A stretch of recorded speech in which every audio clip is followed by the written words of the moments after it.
কেউ কেউ বলছেন যে আমাদের মহামান্য রাষ্ট্রপতি ভাইগা গেছেন, কেউ কেউ বলছেন যে অসুস্থতার উসিলা দিয়া দেশ ছাড়ছেন, আর কিন্তু দেশে আসবেন না।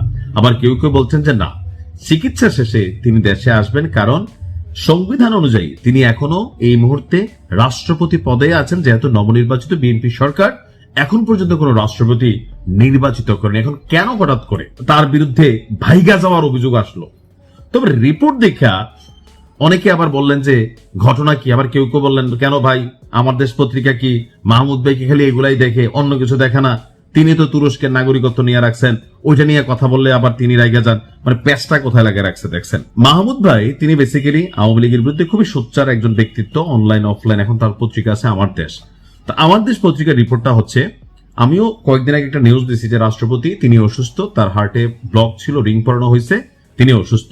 তো চিকিৎসার জন্য এই মুহূর্তে যুক্তরাজ্যে অবস্থান করছেন রাষ্ট্রপতি মোহাম্মদ শাহাবুদ্দিন চুপ্পু। দেশে যখন কৃচ্ছ সাধন চলছে, অর্থাৎ এই মুহূর্তে সরকার অতিরিক্ত ব্যয় বা ধরেন বিলাসিতা এগুলা কিন্তু করতে দিচ্ছে না, তখন ফলো আপ চিকিৎসার জন্য পরিবার সহ সরকারি খরচে যুক্তরাজ্যের লন্ডনে গেছেন ফ্যাসিস্ট আওয়ামী লীগ আমলের এই রাষ্ট্রপতি। পত্রিকা এভাবে লিখছে, বোঝাই যায় যে আওয়ামী লীগের প্রতি তিনার যে রাগের গোসার জায়গাটা। এখন বিষয়টা হচ্ছে, অসুস্থ রাষ্ট্রপতি, তাহলে পরিবার বলতে কি শুধু স্ত্রী নিয়ে গেছেন? যাইতেই পারেন, কিন্তু যদি এর বাহিরে কাউরে নিয়ে যান, অবশ্যই তিনি রাষ্ট্রের টাকা অপচয় করছেন।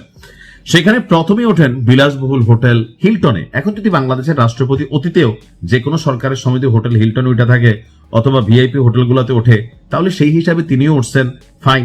এখন রাষ্ট্র থেকে যদি বাজেট থাকে কম, তিনি ওঠেন যে দামি হোটেলে, তাইলে আবার অন্যায়। ওই হোটেলে 2 দিন অবস্থানের পর গিয়েছেন ক্যামব্রিজে। হোটেল ক্যামব্রিজের নিউ মার্কেট এলাকার বিলাসবহুল রিসোর্ট ব্র্যাডফোর্ড লজে লন্ডন হাই কমিশন সূত্রে তিনি এই তথ্যগুলা তার পত্রিকা দিয়েছেন। ক্যামব্রিজ বিশ্ববিদ্যালয় হাসপাতালে হৃদরোগের ফলো আপ চিকিৎসা নেন রাষ্ট্রপতি এবং তার স্ত্রী রেবেকা সুলতানা।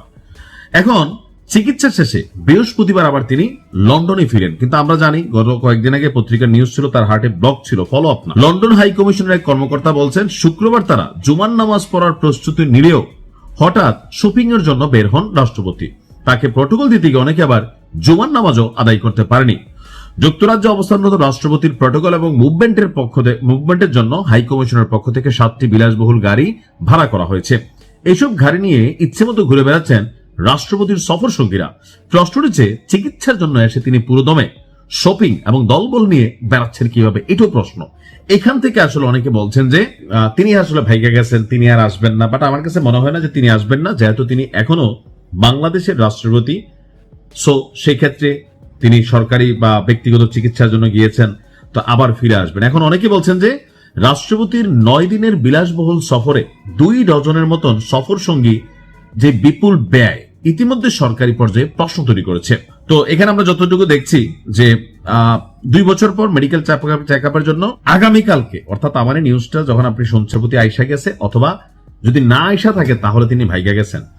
আমাদের কাছে যে তথ্য আছে, আগামী রবিবার অর্থাৎ আগামীকালকে তিনি বাংলাদেশে ব্যাক করার কথা। যদি ব্যাক না করেন, তার মানে কোনো কারণে তার চিকিৎসার জন্য সময় বাড়ানো হয়, তাহলে বুঝতে হবে তিনি হয়তো আর আসবেন না। বাট যদি আসেন, তাহলে অনেকে যারা বলছেন রাষ্ট্রপতি ভাইগা গেছে শাহাবুদ্দিন চুপ্পু, বাট আমার মনে হয় না। আর দল হিসাবে বিএনপিও রাষ্ট্রপতির প্রতি তেমন কোনো অন্যায় জুলুম অবিচার এখন পর্যন্ত করে নাই, যার জন্য তিনি আসলে বাংলাদেশ ছাড়া ভাইগা যাবেন।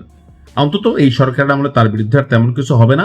ডক্টর ইউনূসের আমলে যেটা চেষ্টা করা হয়েছে ওইটাও করতে পারে নাই। সো আপাতত আমার মনে হয় যে বিএনপি এমন কোনো কিছু করবে। যাই হোক, ভালো থাকুন।